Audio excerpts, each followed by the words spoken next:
Era unha vez o home.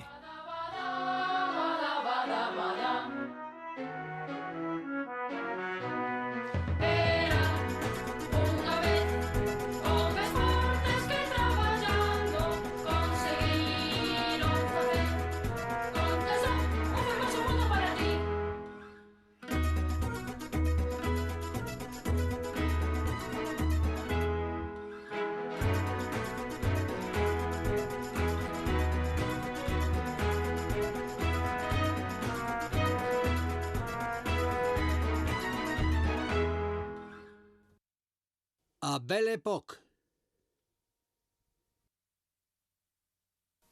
Os automóviles, 1770. O transportador de Cuñor.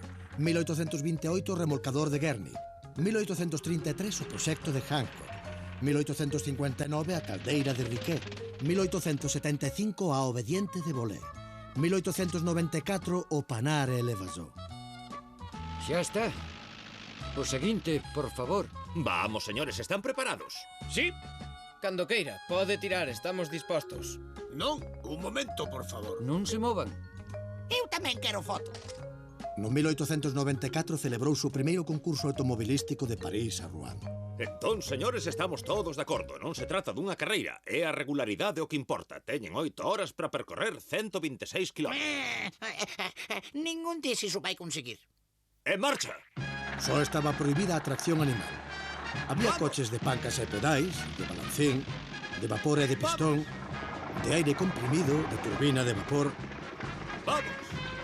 Vehículos electroneumáticos, de líquidos combinados, de gas e moitos outros, pero ningún ía pasar a prova preliminar, rodar durante 50 kilómetros. Está moi quente, xefe. Sigue! Vai estoupar o radiador. Sigue! Están tolos. Polo menos van a 30 kilómetros por hora.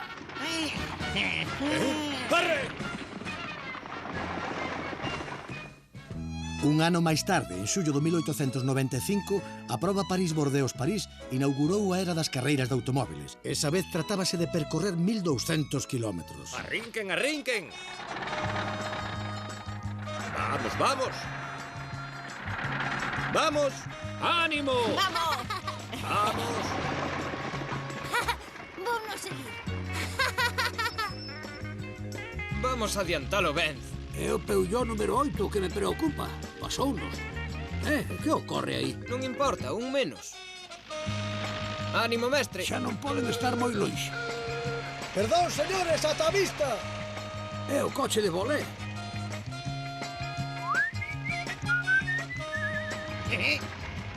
Os mellores van diante. Mire, xa non hai máis ca un. Boa sorte! Hai xa 4 horas que rodamos e o Dion vai moi por diante. Non nos segue ninguén. Non, ninguén.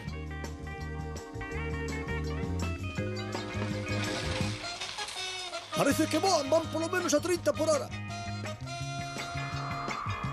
Estamos cómodamente instalados na cabeza da carreira.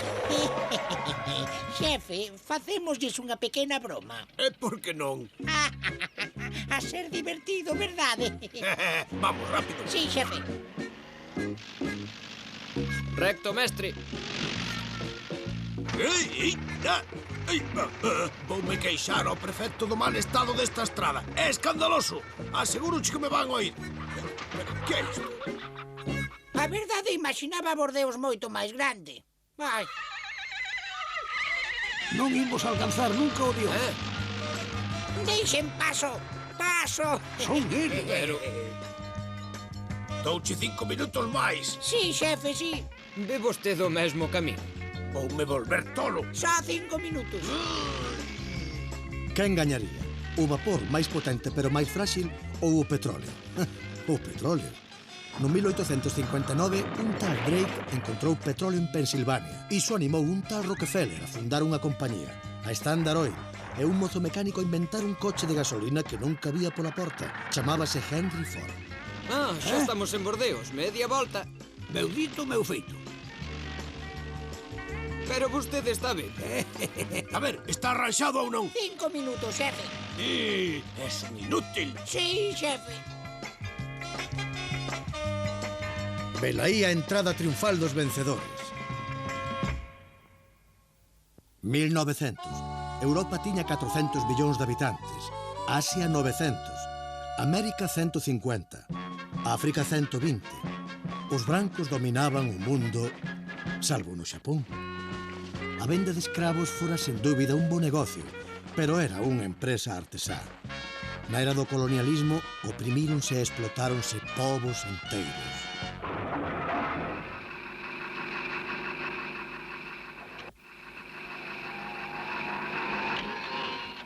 Non se pode deixar a metade do globo aos ignorantes, dixo o economista Levaburí. O noso dominio halles asegurar a paz e a riqueza aos desgraciados. A anglosaxona é a raza meirande que o mundo coñeceu, dixo Joseph Chamberlain, home de Estado británico. Fogo! Un tratado en Berlín fixou as regras do xogo. Europa chantou os seus dentes en Asia e apropiouse dun 90% de África. Proba. Sí. Xa está. Isto marcha. 1900. En Francia, as eleccións levaron ao poder unha maioría republicana. O taller de Louis Renault contaba con 2 obreiros.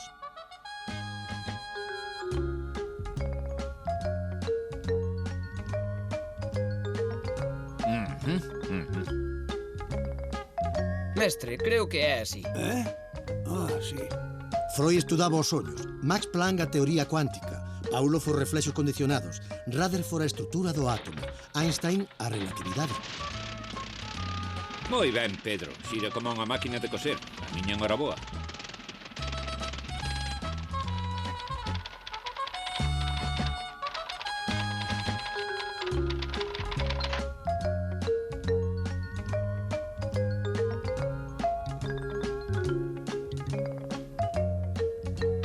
Dime, Flor, valo a acabar pronto? Sí, señor. O xerez para a tarde e este torpedo para o mediodía. Ya.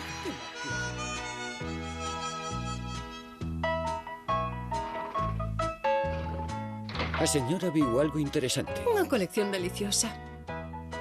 Imos dando un paseo. Se queres, non temos presa.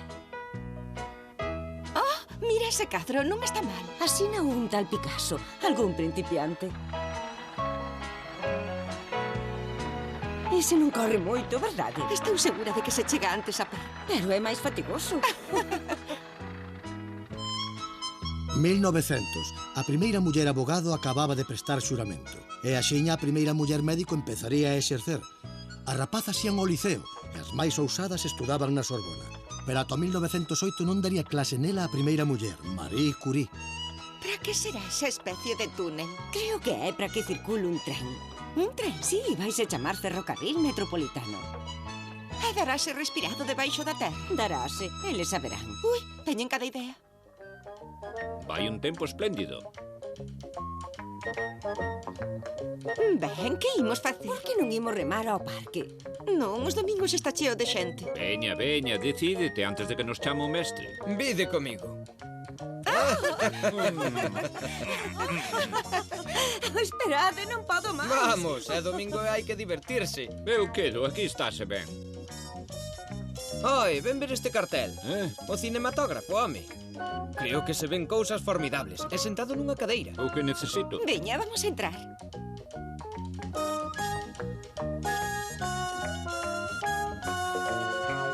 O campesiño pobre marchaba á cidade na procura dun traballo menos duro e mellor pagado e atopaba as aglomeracións, os cubís, os suburbios.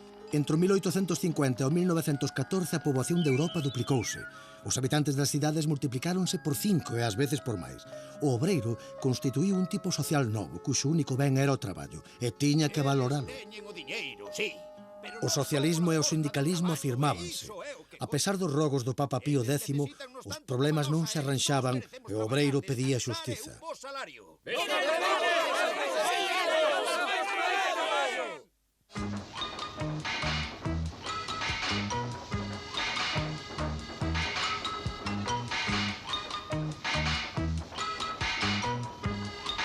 Diríase un anuncio de tempos modernos.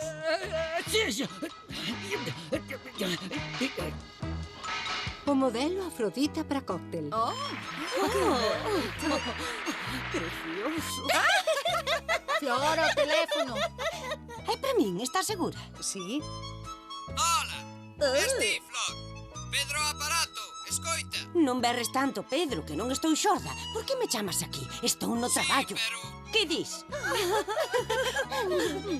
Non é posible. Ese Picasso tivo que estar no taller. Sí, é totalmente. Rapazas, vides? Acababan de botar o descanso semanal e había que aproveitalo. Preparámosvos unha sorpresa, imos ir á praia. Ve la berlina que vai diante, ímola adiantar. Un automóvil quere adiantarnos, xefe. Acelera. A bucina non nos vai apartar. Non queres apartar, pasmón? En que estás pensando, animal? Aparta dunha vez, idiota. A ver se aprendes un pouco de educación. Bailán!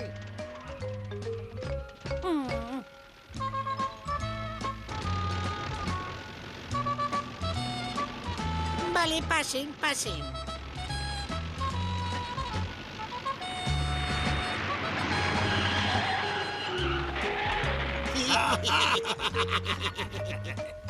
Agarradevos, alá imos. Que noso! Oh! Que están facendo?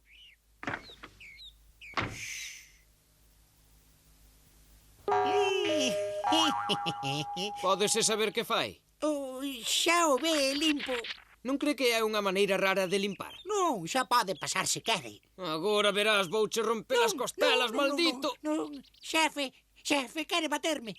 A vostede que lle pasa, Vou vos cortar as orellas aos dous. Un momento.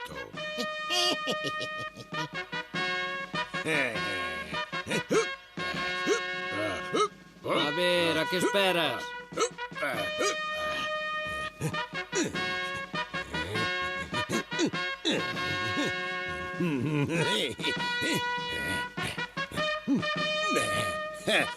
Encarda, achégate. Vamos divertirnos un pouco. A ver, sí. Toma! Ai, Deus santo, xefe. Que fría está. Non te afastes demasiado, está moi fondo. Sí, non Non temas. vayas moi adentro, Ichis. Sí, sí, tranquila, dame medo. ¡Qué gracioso! Coitado.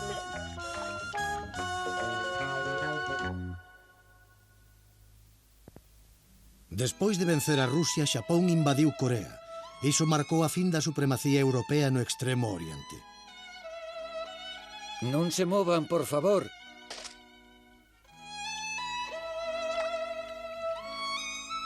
Xa está. O revelador fixo efecto. Saíu moi favorecida. Aquí ten a volta.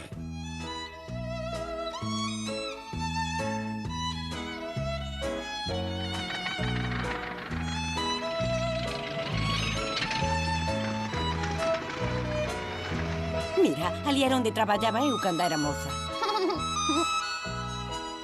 Algúnha vez viña aquí mirar.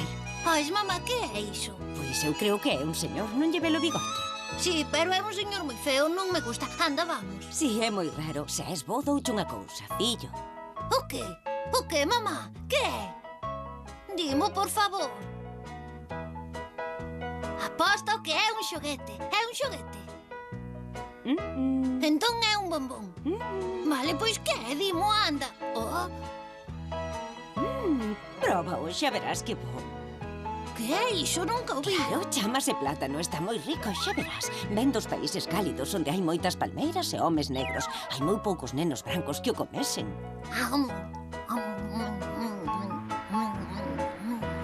A Antán Cordial replicoulle a Tripla Alianza. Todas as pezas de xadrez estaban xa no seu sitio. Que é iso, mamá? Para que serve? A Torre Eiffel está feita de ferro, non sei máis. Hai que empezar a fabricar todo iso. Corre presa. Estades aquí. Hola. Contalle a papá todo o que fixeches, Pedriño. Comín un plátano e non me gusta, pero papá e mamá sí que me gustan moito. Ai que me lo ben que fala este rapaz. Debe ser sempre sensato e querer moito a papá e a mamá. Agora és feliz, pequeno, pero sabes unha cousa? Os anos felices duran moi pouco. Foi inútil que Tolstoi, Dostoievski, Verlaine, Rimbaud, Ibsen, Björnson, Stringelberg condenasen un mundo sen alma. Os estados maiores querían desentenderse. Os desexos franceses de vinganza e o panxermanismo avivaban as paixóns. E isto témolo a punto. Sí, pero dubido da súa eficacia. É unha pura utopía. Vostede cree? E isto tamén é unha utopía. E isto moito máis aínda. Non ten nada máis que amosar. Moi ben, señores, xa entendín. Ten pouca paciencia, Ai, que ben se está aquí, o campo é delicioso. E vai un día estupendo. Está todo tan apetitoso. Espero que non esquecésemos a mostaza. Non, é o medina. A pescada, os solongos, a froita... Ai, que banquete imos ter.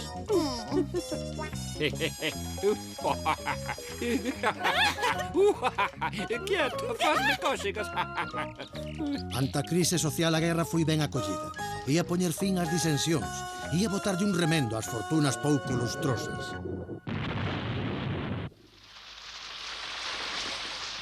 Vaya, demasiado bo para que durase. Vamos poñernos a coberto.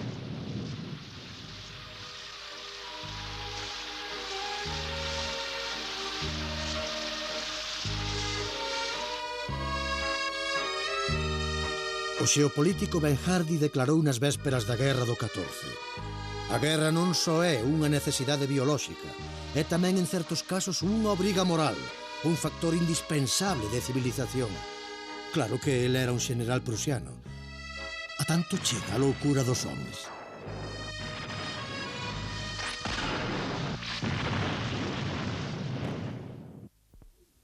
¡Atención!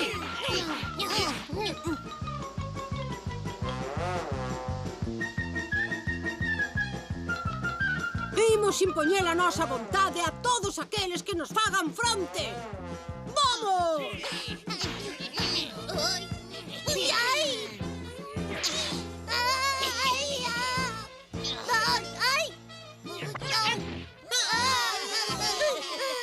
Todos os que se resistan ímonos atar ao poste da tortura.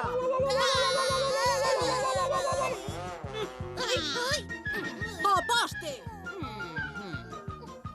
A guerra, dirixentes irresponsables, diplomáticos indecisos, xenerais belicosos e, como consecuencia, o mundo dividido polo maior cataclismo da súa historia. Nietzsche defendía a desigualdade dos homes, o poder do superhome. Gobineau en Francia e Chamberlain en Inglaterra saíron ao paso. Quen non era un superhome?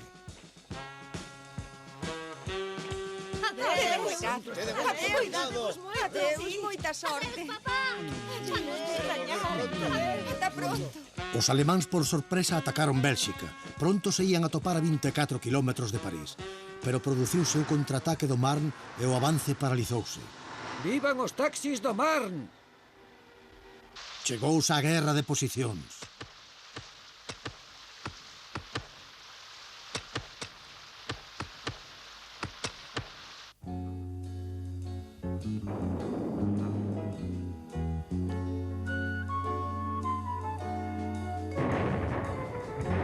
Nas trincheiras sucedíanse ataques e contraataques. O ataque! O ataque! Sí, pero é que... ¡Va todo o mundo! ¡Vamos! Ai, sí, xefe. ¡Emboscada! Ai.